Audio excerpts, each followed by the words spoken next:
Make up mine. Fight.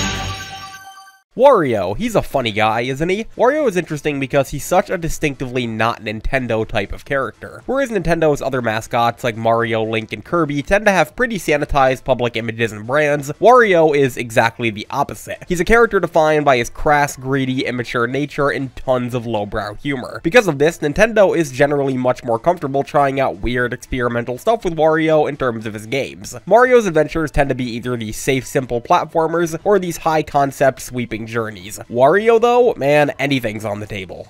The WarioWare series obviously built its brand on its surreal nonsense type of presentation and humor, and the Wario Land series, despite being slightly more traditional platformers, also feature all sorts of wacky subversive mechanics and loads of weird designs and aesthetics. Fun fact, I originally intended to follow up my Pizza Tower video with a review of Wario Land 4, but I didn't want the entire video to boil down to comparisons between the two. So yeah, Wario's two core series are defined by their incredibly offbeat and bizarre presentation. The fact that these two were able to comfortably find audiences in the otherwise sanitized Nintendo landscape in spite of their wackiness is a testament to the power of good game design and a thorough commitment to your creative vision. Also, wacky stuff is just kinda cool sometimes. Both the WarioWare and Wario Land series are beloved by their dedicated fan bases, enough so to see games paying homage to their style releasing even today.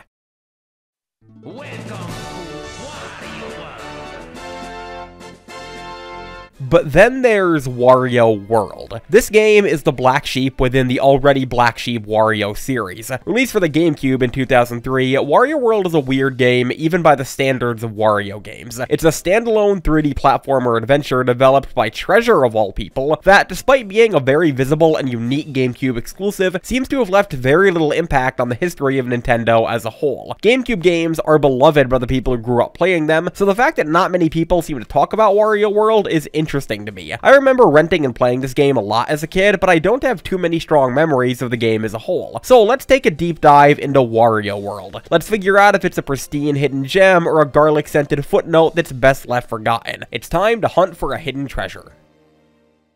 Ha! Nin-ni-ku, ni-ku, ni-ku, nin-ni-ku, nin. Ha! Nin-ni-ku, nin-nin-nin. Ha! Nin-ni-ku, ha! Nin-ni-ku, ha! Nin-ni-ku, ha! Wario-samaだ! ニンニクパワー全開力任せの謎解きアクション大冒険任天堂ゲームキューブワリオワールドぺったんこ As I previously said, Wario World was published by Nintendo and developed by Treasure. Despite not being a major name in gaming these days, they haven't really released anything since the 2010s, Treasure was actually a super prevalent name in the 90s and 2000s eras of gaming. They developed a ton of stylish, action-packed shooters with unique senses of identity, such as Gunstar Heroes for the Genesis, Radiant Silvergun for the Saturn, Ikaruga for the Dreamcast, and even cut their teeth on some platformers like Mischief Makers for the N64. They started forming a close relationship with Nintendo when working together on the 2000 N64 game Sin and Punishment, which some of you might know for either the main character's appearance in Smash as an assist trophy, or for its 2009 Wii sequel, also developed by Treasure. Apparently, the company is down to less than 10 employees as of now, and aside from re-releases, hasn't put out a game since 2014. Apparently, though, they're working on a, quote, highly requested game right now, so if a remake of Wario World is announced at the next Nintendo Direct, you know what video to revisit.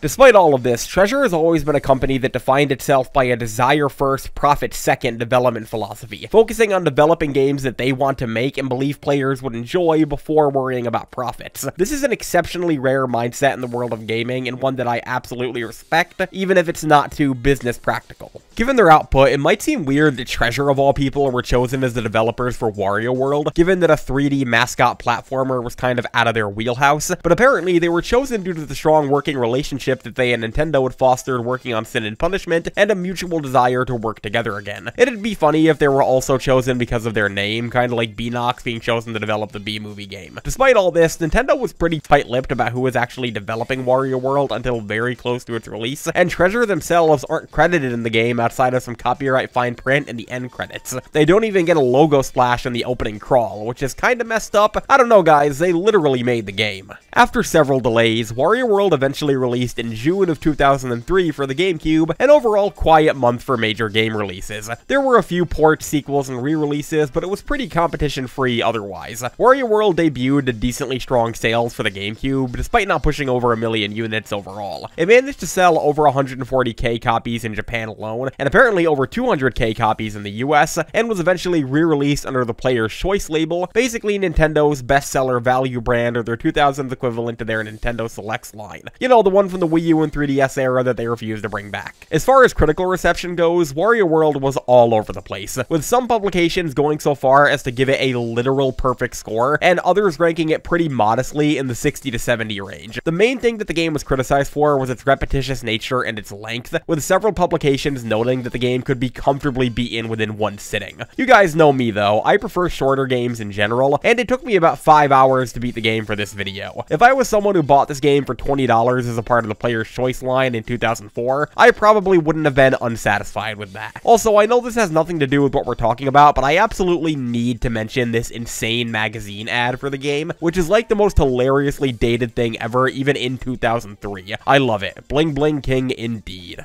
And that's pretty much the long and short of its development, so let's move on to its story. Wario World doesn't have a story. Well, kind of. Let's talk about it.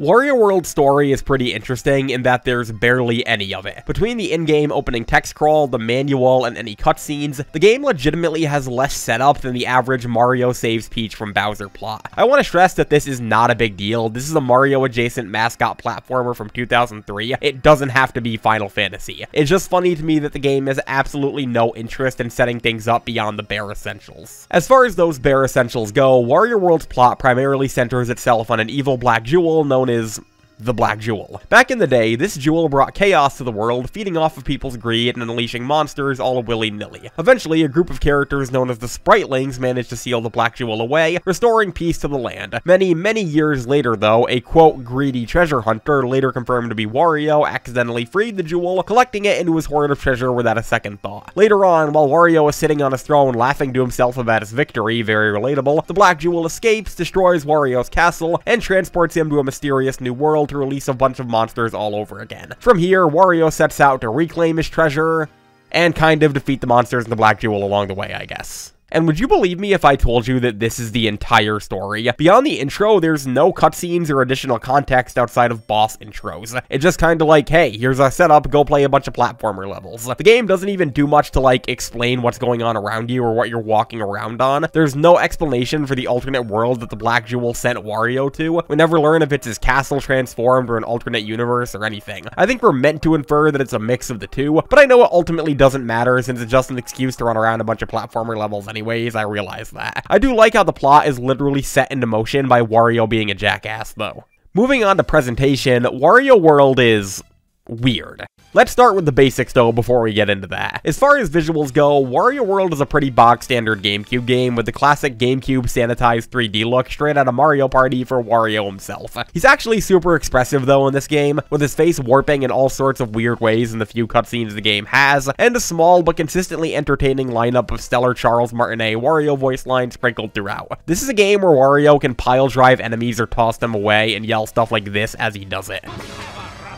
I love it. These voice lines are probably the game's biggest legacy, as there's a huge amount of online content and memes that have used them to great effect these days.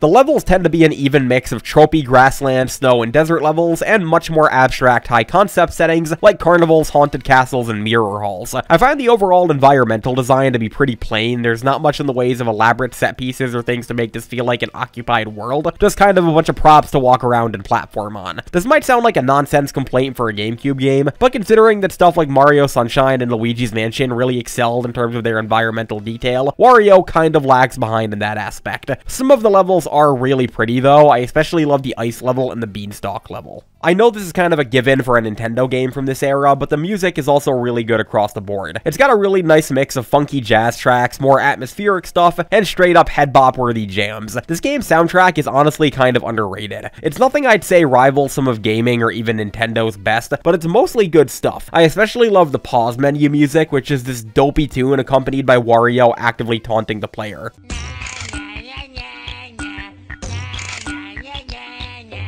Fun fact, if you wait around on the pause screen for a little under an hour, he apologizes and stops. When it comes to the overall graphical fidelity and performance, stuff like the character models, textures, and things like that, Wario World looks about on par with any other mid-budget GameCube game from around the same time, comfortably in between true lookers like Mario Sunshine or Metroid Prime, and the banal, ugly shovelware of its day. The frame rate is rock solid as a result. I didn't experience any noticeable issues or bugs or frame drops or anything, and the game actually runs perfectly fine in 16:9, which was a pleasant surprise. Just make sure you set your official hardware to 416:9, or you'll have to deal with it constantly switching resolutions. It's really annoying. That's obviously just an official hardware issue though, and not a knock against the game itself. Now, I've just given you all a base level rundown of this game's presentation and aesthetics, but there's a very key part of this game's identity that I've neglected to mention up to this point. This game's vibe, its aura, its energy is borderline scary. At the very least, it's unsettling and creepy in a way that Nintendo games don't usually tend to go for. I know what you're thinking too. Most of the footage I've shown is perfectly benign. And yeah, there's nothing in this game that'll keep you up at night, nothing like Resident Evil or Dead Space, but the game's just got this weird, off-putting energy that I really can't articulate. For starters is the enemy and boss designs. This stuff starts out pretty normal. You're fighting little dinosaurs and turtles and stuff like that at the beginning, but as the game goes on, the enemies start looking like this, and this, and this, which again isn't too scary, but just kind of weird in an abstract way. And the bosses, holy hell, if there's one often echoed sentiment about this game, it's that everyone who played it as a child has memories of being scared by at least one of its bosses. These things have these super bizarre, creepy designs, with things like the Brawl doll, a giant porcelain angel doll with a spinning head, the clown around, a weird mutant clown with a fake head and a hidden face, Spider-Raticus, a literal giant f***off spider, the mean MC, just whatever the hell this Jim Carrey's mask looking guy is, and my personal sleep paralysis demon, the Winter Winster.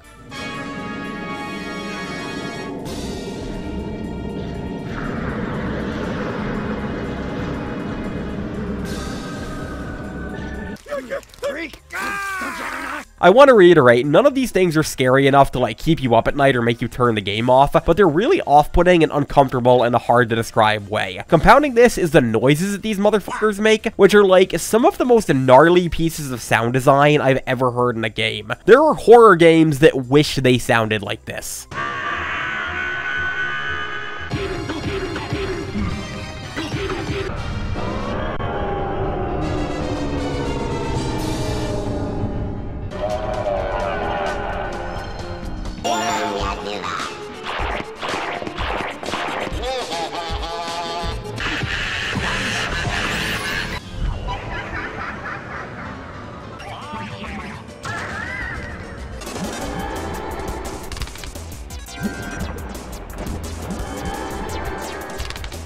Wow. The whole game just has this weird vibe about it. It's like they realized this wasn't a Mario game and that they weren't tied down by the usual brand safety that Nintendo imposes on stuff, and just said, hey, let's get weird with it. The game makes me feel a sensation I've never felt before. I distinctly remember renting this game as a very young child and just being weirded out. Another factor that contributes to this game's creepiness is some of its level themes. Like, we've got traditional platformer levels aplenty, but there's also a haunted mansion level, a circus level, a hall of mirrors level, which all lend the game to having this really offbeat identity of it just making weird choices. There's only 8 normal levels in the game as a whole, so these bizarre themes compose about half the runtime. And lastly, Wario's characterization in this game is strange. You know those YouTube or Newgrounds parody animations that feature video game characters going through creepy, realistic versions of what would be horrifying situations and not reacting to them because they're video game characters? Wario World is like you made a real game out of that vibe. It's strangely jarring to see Wario react to these legitimately eldritch horrors like you would obstacles on a Mario Kart track. It makes him look like a badass for sure, and going by the manual that might have been intentional, but it's just kind of dissonant to have Wario acting like a typical platformer protagonist when his enemies and settings are very much atypical. He's like barely a character in this game. Nothing around him is registering on on his radar. He's shouting catchphrases and being a Mario character in a world where Mario characters very much do not belong. The whole game just feels like this weirdly self-insulated standalone thing, completely separate from Mario or Wario's origins, to a point where you could probably change the player character to a nondescript platformer mascot and nothing would change. You'd lose the voice lines though, which would definitely suck. Overall, this game's presentation would be pretty standard if not for its bizarre designs and atmosphere. At the very least, it helps it stand out. It's really nothing like Mario Sunshine and might be scarier than Luigi's Mansion depending on who you ask. But that begs the ultimate question: how good is the game itself? Does it stack up against those two GameCube classics? Well, that's kind of a tricky question to answer, as it depends a lot on what you expect from a game like this. When you hear 3D Wario platformer, you might be thinking of this grand sweeping adventure collecting all sorts of treasures and doing crazy character action moves and stuff, and while the game has some of that, it might not be exactly what you think it is. There are two kinds of 3D platformers. There are ones with full explorable 3D worlds and huge degree of freedom, like Mario 64, Sunshine, and Odyssey, and there are ones with more rigid level-based structures that just so happen to have 3 dimensions of movement, like Mario 3D Land and 3D World. I want to stress that I don't dislike either of these approaches. 3D platformers are literally my favorite game genre, and I love both categories, but it's worth noting that Wario World lands squarely in the second section. This game is not unlike Mario 3D World or Pac-Man World, with mostly linear 2D levels that just happen to have a third degree of depth and hidden collectibles layered throughout. If you're expecting something like Mario Sunshine or 64 with Wario as the player character, you're probably going to be disappointed. That said, I still really like what this game does. Wario World could have very easily just felt like Wario Land with movement depth, but it really does have an identity all its own. And I'm not just talking about its creepiness either. The gameplay also features a really unique style and sense of self. I know I say stuff like that a lot in my videos, I'm sorry.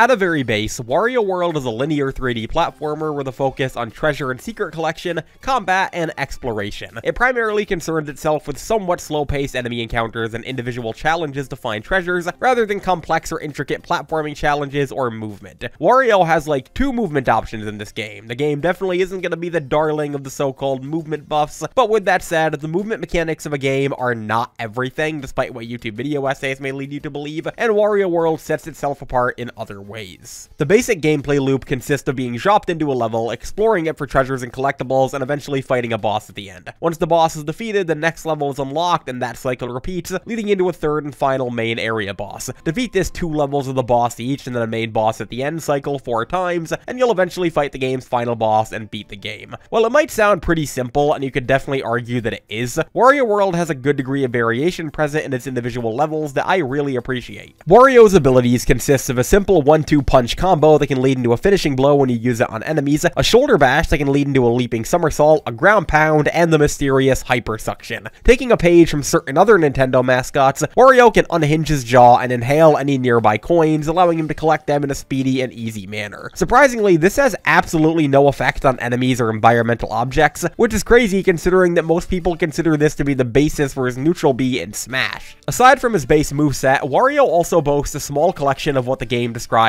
as mad moves, basically finishers. These are Wario's big hitting attacks and are mostly used to finish off larger enemies or crowd control smaller ones. He has the Mega Toss, a big throw where he tosses an enemy megally, the Wild Swing Ding, a spinning throw that can progressively ramp up in speed and also knock out nearby enemies, and my favorite, a Pile Driver, which is a Pile Driver. This move allows Wario to perform a maneuver that's illegal in most professional wrestling circles, and pile drive enemies into the ground, creating a shockwave that also takes out nearby mooks. These mad moves are pretty fun to use, I'm not gonna lie, and lend the game to having this really satisfying pseudo-action feel. It's not varied enough to end up feeling like Wario May Cry, love you Matt, but it goes a long way into adding some satisfying game feel into the core gameplay loop. What's interesting is that Wario starts the game out with his full repertoire of abilities and never unlocks any new ones throughout the way, so you're using these same attacks for the entire game. This would probably end up a lot more grating if the entire game wasn't the length of a single Yakuza 0 chapter. And speaking of Yakuza, another thing I love about the mad moves is that they actually serve a purpose in gameplay outside of being stylish. Make no mistake, I love finishers and executions in games, be they glory kills or heat actions or whatever, but in most games, they end up just being brutal or stylish for the sake of it, and save for granting extra points or money or health or whatever, don't really serve much of a purpose. In Wario World though, there are certain environmental objects that can only be interacted with using a mad move, like wheels that can only be spun by spinning an enemy into them, or trapdoors that can only be opened by pile driving enemies on top of them, which lends to the mad moves having a legitimately interesting and useful niche aside from just being a brutal novelty. When it comes to those trapdoors, Wario World features a large emphasis on finding hidden paths and collecting treasures. Despite being a pretty linear path-based 3D platformer, these levels can tend to be pretty layered, and some of them get damn long too. Keep in mind, this is a game with only 8 levels that clocks in at over 5 hours. There are 5 main treasures to collect, with each serving a different purpose. The simplest one is coins, which drop from enemies, chests, bosses, and anything else in the game that you can destroy. Coins are, as far as I can tell, only used to revive the player after they die and pay for health from these little garlic vendor dudes, and are otherwise superfluous. The game absolutely showers you in them, and it's kinda hard to die in general, so even if you're in the absolute dregs of platformer or beat-em-up skill, you should never find yourself at a severe deficit of coins. This can kind of lead the game to become a bit mindless, since once you realize that you'll respawn immediately where you are and where you died if you have the coins to spare, you can kinda just start face tanking stuff knowing there's no real consequence. You'll likely be sitting on several thousand coins at a time, and the most expensive that revivals get by the very end of the game is 500, with it being significantly cheaper for most of what comes before that. Aside from coins, the main collectible is definitely the Spritelings. These little guys were responsible for sealing away the Black Jewel before Wario ruined everything, and have been consequently sealed in boxes as revenge. Wario can free them by breaking their boxes, with every single one of them for the entire game, totaling to 40, supplying a small tip to the player and a voice line that reminds me a bit too much of my nephew when he was 2 years old. Regardless, the fact that they consistently provide information for the game's entire runtime is kinda neat, as they don't repeat themselves too often and provide legitimately useful information on bosses and their mechanics. The Spritelings are also the most important collectible, as the ending you get is directly tied into how many of them you collect. If you don't go after anything else in this game, make sure to grab some Spritelings. After the Spritelings, there's also treasures to collect, which are consistently the most useless collectibles in the game. Despite treasures in other Wario games being tied to endings and bonus content, treasures in this game are tied to unlocking mini-games in WarioWare GBA. Yeah, if you're playing this game on official Gamecube hardware and find yourself in possession of a GBA, a link cable, and a copy of WarioWare Mega Micro Games, you can collect every treasure within a level to unlock a micro game in the GBA game. This is kind of a neat novelty and very of its time, but call it a hunch that not many people took advantage of this feature back in the day, and even fewer are now. Please leave a comment about the treasured memories you have playing the Wario World micro games on your GBA in 2003. As far as collecting the treasures go, they can be found on these color-coded pads after you press the corresponding button. These buttons and pads can tend to be pretty far apart and can often be separated by set pieces that can't be backtracked, so don't sweat it if you miss any, as it doesn't affect your ending, and you're only missing a GBA minigame you likely can't play.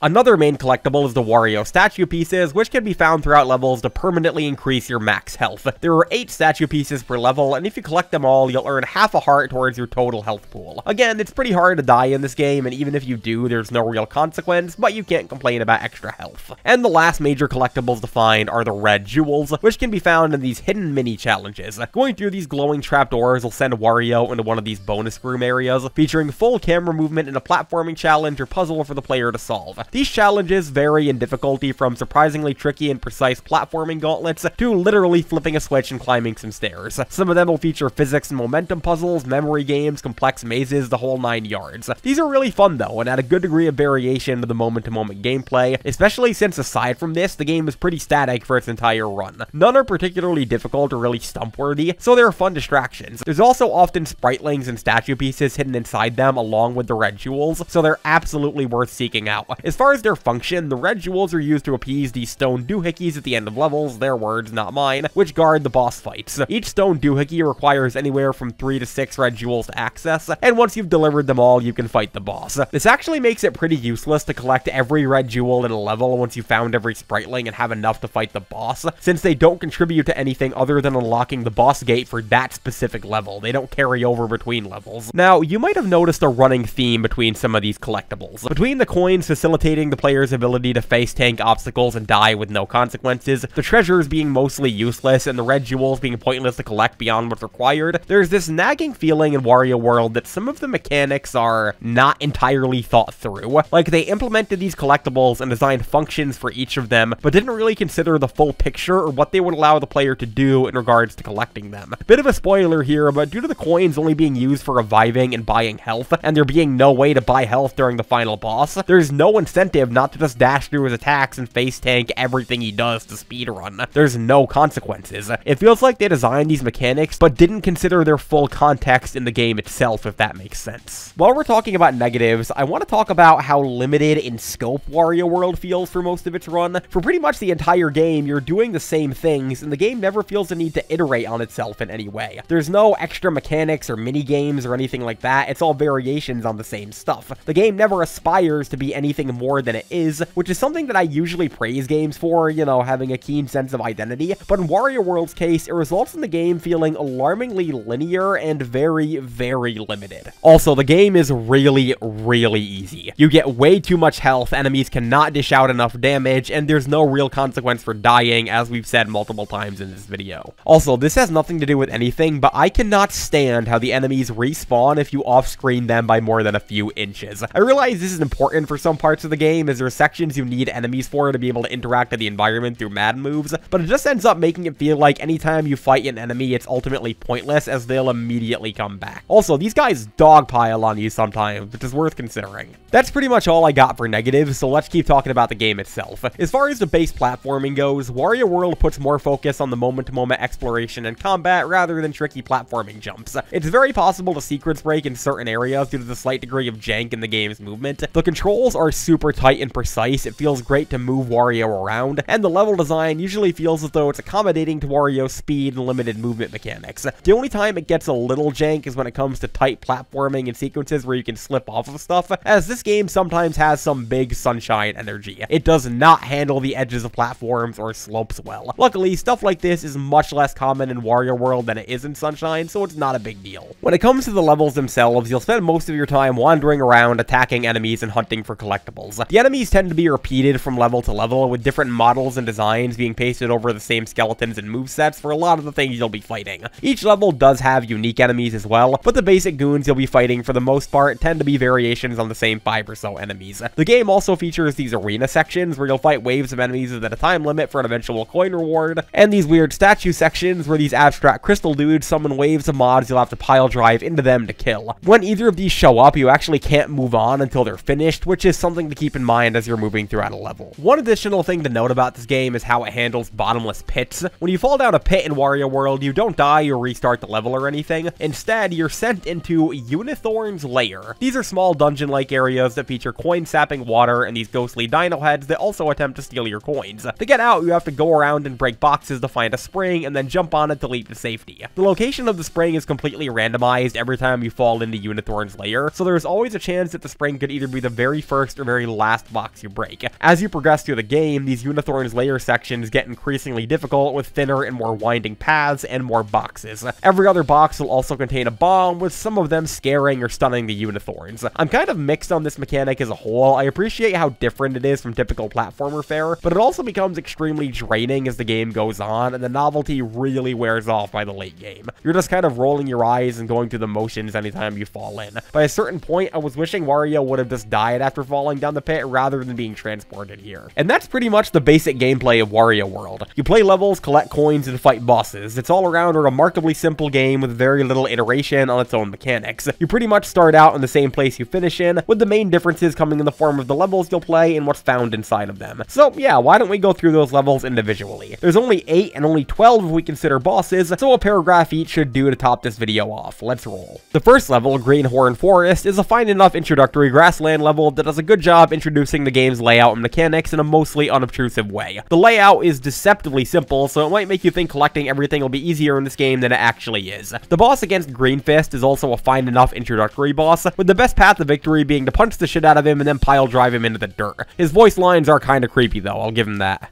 The second level, Greenhorn Ruins, almost immediately ups the complexity compared to the first one, basically being the first real level of the game. It's still pretty short, but it's much more layered than Greenhorn Forest, which I appreciate. The boss against the sandworm is another basic enemy design with awful noises, but it's funny that you can cheese it by hiding in a corner. The first main boss is Dino Mighty, a large gator-like dinosaur with pigtails and a bikini that I'm confident has a tag on E621. No, I'm not looking into it. That can be your homework. This fight is fine enough, but it can easily be cheesed by just grabbing onto the boss's tail and waiting for it to lift you into attack range. I also accidentally triggered this lava self-damage thing on the boss, and I have no idea how I did it. The third level is Horror Manor, which is probably one of my less liked levels in the game. It features a lot of obnoxious enemies and mechanics, like these spinny platforms and these door demons, and the layout is kind of confusing to navigate. The boss is also the Brawl Doll, which I feel like we could all do with less of in our daily caloric intake. The fourth level is Wonky Circus, a level with a very annoying opening section and a focus on what it describes as electric clown fences, which I think might be a brand new sentence. This level otherwise has some pretty fun platforming and puzzles, and the boss against the clown around is one of the more interesting levels in the game, despite its awful design. The second main boss is against the Dual Dragon, a cat dog-esque twin-headed dragon that primarily attacks by breathing fire and spitting out glue globes. I just realized I haven't talked about glue globes in this video. They're pretty much just climbable platforms that Wario can do this on. Very cool. Your main goal here is to stun one of the heads so that the other accidentally breathes fire onto it, causing damage. This is a pretty simple and painless fight once you figure it out its mechanics, and I have no strong feelings about it one way or the other. The fifth level is Shivering Mountain, which is a very pretty level that I absolutely hate playing through. It features a ton of unique gimmicks, like these icicles that have to be jumped off of after being pile-driven into the ground, these big balloon enemies that I couldn't figure out how to kill until the very last moment of the level, these sled enemies, these anglerfish enemies that take forever to kill, and these icy jump segments that are just begging you to miss important collectibles on them. I'll say again though, this level is absolutely stunning visually, easily the prettiest in the game, and has some of the most elaborate set pieces as well. Also, the boss fight against the Winter Winster is terrifying. Look at this shit. I swear the best way to fight it is just to let it freeze you and then break out while it tries to rush you. The sixth level is Beanstalk Way, which is a level that I like both visually and gameplay wise. It separates itself from other Grassland levels with its beanstalk theme and verticality, and there are a ton of layers to explore. Plus, this section with the magnets is fun. I really dislike these tree freak enemies though. The boss fight against Spider Atticus is interesting because it's literally just a big spider. It's not overly cartoony or sanitized, and it tries to eat Wario if you let it, which is easily in my top 6 biggest nightmares. The third main boss is against Red Briefs J, who is basically the Chad equivalent to Dino Mighty's Karen. He's a jacked out pig in a Speedo who Chad struts around and generally makes awful noises, and can only be damaged by exploiting his own hubris. It's probably one of my favorite fights in the game due to the variety in his attacks and the environmental interaction needed to damage him. He just has a really weird design. The seventh level is Mirror Mansion, which is one of the more gimmicky levels in the game, what with the mirror sections, lion rides, and overall emphasis on puzzles, and these mini-bosses against these evil portrait dudes being creepy as hell, but it's also one of the longest and most complex levels in the game, with you really being able to tell that you're nearing the end of the game by the time you play it. The boss fight against the Mean MC is probably my least favorite in the game, which is a shame because his design is hilarious. It's basically a memory what's under the cup game, but it speeds up to ridiculous levels by the end, and you can't rightly pause scum it or anything. It's really more of a guessing game than anything. And the final main level is Pecan Sands, which is interesting in that it's an archetypal desert level for the very last one in the game. It's also interesting in that it's much less linear than the other levels, as you can fully loop around it and collect any treasures or items you want at your own pace in your own order. It's borderline Metroidvania for this one level. I kinda wish more levels in the game were like this one, especially since this is the very last one in the game. The boss fight against Ironsider is a huge letdown though. It's just a classic Nintendo hand boss, and by this point there's nothing left to spend your coins on, so just face tank everything it does and deal damage where you can. Our penultimate boss fight is against Captain Skull, this weird Psychonauts looking pirate guy, and his fight is fine. For the first phase you can actually just walk right up to him and feed him your fist, but as the fight goes on he starts guarding and countering, so you'll have to shift your strategy to throwing his own cannonballs back at him. Overall, not a bad fight by any stretch, but definitely not the best in the game either. And all of this leads into the final boss against the Black Jewel. He spends the entire game hiding in this treasure chest, and I vividly remember theorizing with my brother and sister about what could have been in it as a kid. We thought it was Waluigi Luigi, but it turns out it was just a purple gem. Out of a game with all of these creepy, weird boss designs, the final boss is a jewel with tentacles. Dude looks like a Gen 1 Yu-Gi-Oh card. I'm talking about its design so much because the fight itself is pretty uninteresting. You just have to sprint to each of the captured spritelings in the area, save them, and then attack the boss. Since this is the end of the game, there is no incentive not to spend your remaining coins to just truck everything. Do this a few times and you'll win. It's overall kind of anticlimactic for the final boss of what's otherwise a very personality-driven game, but funnily enough, it does have a second phase exclusively in the Japanese version. I have no idea why this is cut in the localized versions though. Maybe they thought it was too long or difficult at a point in the game where dying means nothing? I don't know. And after all of that, Wario is told by the spritelings that the land is saved and that even if the monsters return, they can handle them themselves this time. They then offer to rebuild Wario's destroyed castle, with the quality of the castle equating to the number of spritelings you've saved. This is where the game's multiple endings come in, not unlike Luigi's Mansion. You can get anywhere from a dingy tent with a campfire, to a sterile stone castle, to a lush golden treasure-filled paradise. You'll need to collect every spriteling in the game to get the very best one, which is honestly not that hard. It's kind of like Banjo-Kazooie, where if you're not going for the best ending in 100% the game, why are you even playing it? Regardless, Wario settles into whatever new castle he ends up with, and the end credits roll.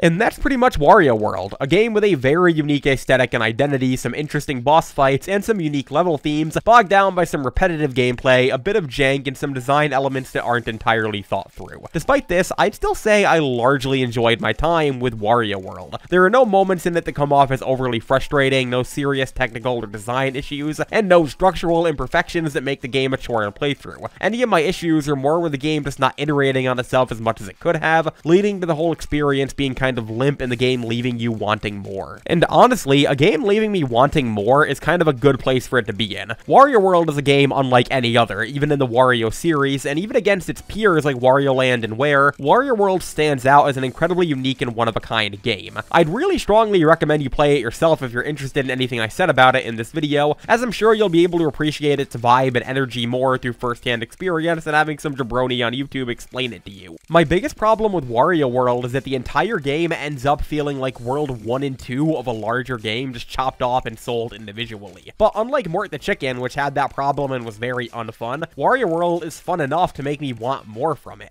Unlike other Wario games, which are defined by humor, wackiness, gross out stuff, and Wario's characterization, Wario World feels like a tour through some truly abstract and unique aesthetics that you could never get through other games. The fact that Nintendo let a game like this release starring one of their mascots is some big Gamecube energy, and I'm 100% here for it. It's not going to redefine the 3D platformer genre for you. It's a bit limited in its scope and design, and it's definitely got some issues, but I still enjoyed my trip through Wario World. In the words of the big man himself, thanks for watching, and I'll catch you all later. Hey, thanks for watching. I know the audio on this video was a little rough, and I apologize for that. I know it wasn't the easiest to listen to. I've been grappling with a mix of sinus infection and strep throat for the past few weeks, and I wanted to delay this video a little more, but you can't really do that with the YouTube algorithm. Hope you enjoyed regardless. Hope you have a fantastic day before, during, and after watching. And if you enjoyed, why not check out some of my other videos and leave a sub if you're so inclined. Thanks, hope you have a great day before, during, and after watching, and I'll catch you all later. Thanks, and cheers.